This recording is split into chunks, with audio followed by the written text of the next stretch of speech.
જ્યારે જ્યારે ગુજરાતી સમાજમાં આવી રીતે ભારતની બહાર હોઈએ છીએ ત્યારે બે શેર કહેવાનું ગૌરવ થાય છે અને એ ગૌરવ સાથે બે શેર આપને પણ અર્પણ કરી રહ્યો છું કે જહાં જહાં મસ્તી है जहां जहां मस्ती है जहां जहां बस्ती है जहां जहां मस्ती है जहां जहां चुनौती है वहां वहां गुजराती है जहां जहां बस्ती है जहां जहां मस्ती है जहां जहां चुनौती है वहां वहां गुजराती है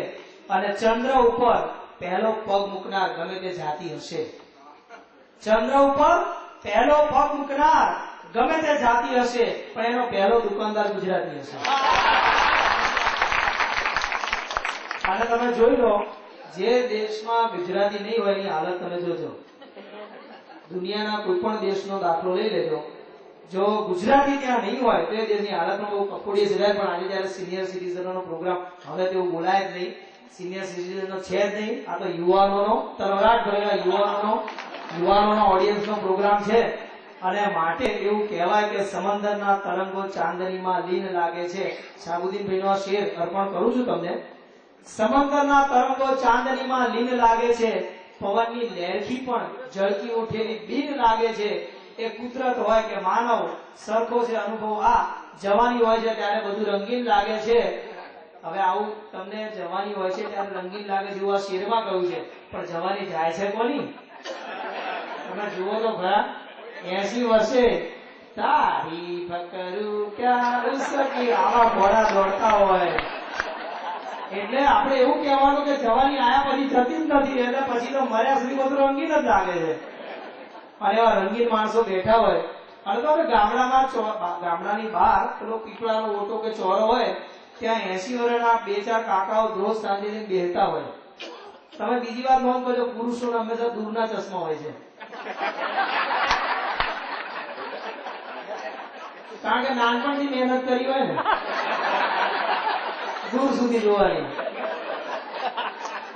ધાબે ચડીને 6ઠ્ઠી સોસાયટીમાં આમ જોયો ઉત્તરાયણ હોય તો મોંઘું દૂરબીન ભાડે લઈ આવે કઈક દેખાઈ જાય આમાં દૂરના ચશ્મા આવી જાય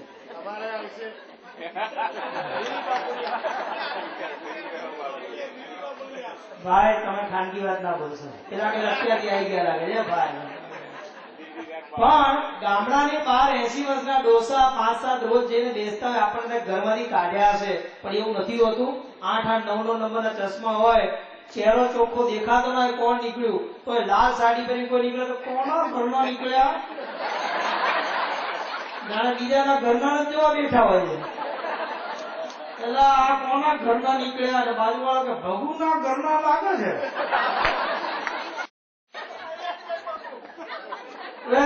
એટલે આમાં જે વધારે રસ્તા હોય એને આ બધું થતું હોય પણ આજે શું થાય કે જાહેર માસી દેવાય કામ હું આવું જ કરું છું ભાઈ પણ હમણાં અમારા અમીનભાઈ જે મને ચિઠ્ઠી આપી હમણાં ફરીથી કહી ગયા એક એવો શેર પણ બોલજો કે બાળકોને વડીલોને સાંકળી લે એટલે નિદા હાજરીનો શેર આમ તો બીજો પણ શેર મને યાદ આવે છે કે સ્વર્ગથી એ સોહામણું આ માનવ અને મૃતલો પણ એમાં 3 વસ્તુ ઓળખામણી સ્વર્ગથી એ સોહામણો આ માનવ અને મૃતલો પણ એમાં 3 વસ્તુ ઓળખામણી જરા મરણ અને વિજોગ જરા એટલે વૃદ્ધાવસ્થા કોઈને ગમતી નથી મરણ અને વિજોગ વિયોગ એ પણ કોઈને ગમતો નથી પણ નિદા ફાઝલીનો શેર છે બહુ મોટા શાયર કે તન્હા તન્હા દુઃખ झेलेंगे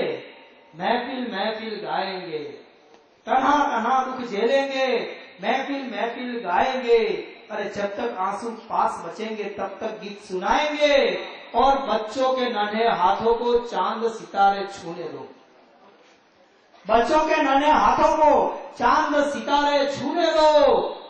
4 किताबें पढ़कर वो भी हम जैसे हो जाएंगे एमनो बीजो शेर है कि गली के मोड़ पे एक नन्हा मुन्ना मुस्कुराता है गली के मोड़ पे एक नन्हा बच्चा मुस्कुराता है मैं हैरान हूं इंसान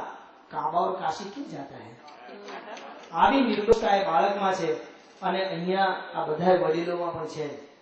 કારણ કે નિખાલસતા ના હોય ને તો ઉભા થઈને ડાન્સ કરવાની હિંમત જ ના થાય એ હૃદયની વિશાળતા એ નિખાલસતા એ વ્યાપકતા હોય તો જ ત્યાંથી ખેંચીને અહીંયા આવવાની ઈચ્છા થાય. અને માટે તમને બધાને પણ જોરદાર તાળી તમારા માટે પાડી લો. રિયલી હું બહુ જ આ 5 વર્ષમાં મળેલું, દર વખતે આવું નથી બોલતો એટલે એવું ના માનશો કે બધે આવું બોલું છું, પણ 5 વર્ષમાં મને મળેલું આ બેસ્ટ ઓડિયન્સ, તમારા કલાકારો પણ એના સાક્ષી છે. અને રિયલી અમે તમને બહુ મજા આવી.